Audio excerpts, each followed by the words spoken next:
Cancer പേടിക്കേണ്ട ഒരു അസുഖമാണോ? അല്ല, മറ്റുള്ള ഒരു അസുഖത്തിനെ പോലെ ഒരു അസുഖം മാത്രമാണ്. പിന്നെ ഒരുപാട് പേരും മരണപ്പെടുന്നു. എന്തുകൊണ്ട്? മരണം വരാൻ ക്യാൻസർ വരണമെന്നില്ല. ഹാർട്ട് അറ്റാക്ക്, ആക്സിഡന്റ്, കിഡ്നി തകരാർ, എന്തിന് ഒരു പനി വന്നാൽ പോലും മരണപ്പെടാം. ഉള്ളിലോട്ടെടുക്കുന്ന ശ്വാസം പുറത്തു പോയിട്ടില്ല എങ്കിൽ പോലും മരണപ്പെടാം.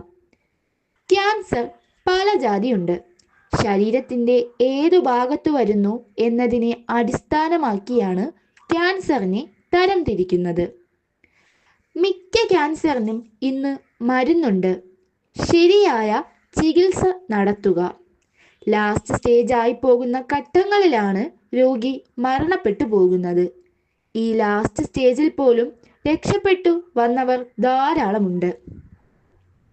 ഈ അസുഖത്തിനെ പേടിക്കുക അല്ല വേണ്ടത്, നേരിടുകയാണ്. എൻ്റെ നന്ദുവിന് വകഭേദം വന്ന് ലോകത്ത് റിപ്പോർട്ട് ചെയ്യാത്ത ക്യാൻസറായി മാറി. എന്നിട്ടും അവൻ ആരെയും പേടിയാക്കുകയോ സങ്കടപ്പെടുത്തുകയോ ചെയ്തിട്ടില്ല. സന്തോഷത്തോടെ ജീവിച്ചു. അവനെപ്പോലെ ഒരു ധീരൻ ഈ നൂറ്റാണ്ടിൽ ഉണ്ടാകുകയുമില്ല. അതിജീവന രാജകുമാരൻ എന്നാണ് ഇന്നും അവനെ വിളിക്കുന്നത്. ക്യാൻസർ വന്നാൽ കീമോ ചെയ്യുമോ എന്നുള്ള പേടിയാണ് മിക്ക മനുഷ്യർക്കും. കീമോ എന്നത് ട്രിപ്പ് രൂപത്തിൽ ചെയ്യുന്ന ഒരു മരുന്നാണ്. ഓരോ ക്യാൻസറിനും വ്യത്യാസമായിരിക്കും മരുന്ന്.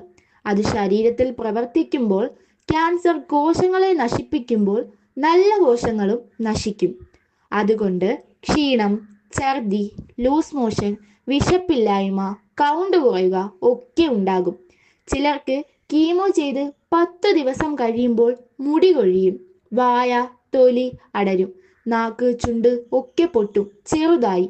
ഇത് എല്ലാ കീമോ മരുന്നിനും ഉണ്ടാകില്ല. അതുപോലെ ഇതൊക്കെ സംഭവിച്ചാലും 2 ആഴ്ച കഴിയുമ്പോൾ എല്ലാം നോർമലാകും. എൻ്റെ നന്ദുവിന് ആയിരിക്കും ഈ കേരളത്തിൽ ഏറ്റവും കൂടുതൽ കീമോ മെഡിസിൻ കയറ്റിയിട്ടുള്ളത്. അവൻ്റെ ഒരു ഡോസ് കീമോ പോലും 14 ദിവസമായിരുന്നു. അതായത് 336 മണിക്കൂർ. ഒറ്റ ഡോസാണ്. അങ്ങനെ എടുത്ത ആരെങ്കിലും ഉണ്ടോ ഈ കേരളത്തിൽ? എന്തു വന്നാലും നമ്മൾ നേരിടുക ആണ് വേണ്ടത്. അവസാന നിമിഷം വരെ പൊരുതുക ആണ് വേണ്ടത്. ഒളിച്ചോടുകയല്ല വേണ്ടത്. ആയുസ്സിനെ പിടിച്ചു നിർത്താൻ ആർക്കും കഴിയില്ല. അത് ഓർമ്മ വേണം. ഏത് ഡോക്ടർമാർ ആയാലും 280 വയസ്സ് വരെ ജീവിക്കില്ല. അത് ഓർക്കുക. സമയമാകുമ്പോൾ പോകും. എൻ്റെ അറിവിൽ ക്യാൻസർ എങ്ങനെ വരുന്നു എന്ന് ഇന്നും വ്യക്തമില്ല. എങ്കിലും ചില ക്യാൻസർ 4 സ്റ്റേജ് കഴിഞ്ഞാലും മരുന്നുണ്ട്. എല്ലാ ക്യാൻസറിനും മരുന്ന് കണ്ടുപിടിക്കാൻ കഴിയട്ടെ. അതിനൊരു വ്യക്തതയുണ്ടായാൽ മരുന്നും ഉണ്ടാകും, പ്രതിരോധവും വരും. അതിനുവേണ്ടി പ്രാർത്ഥിക്കാം നമുക്ക്.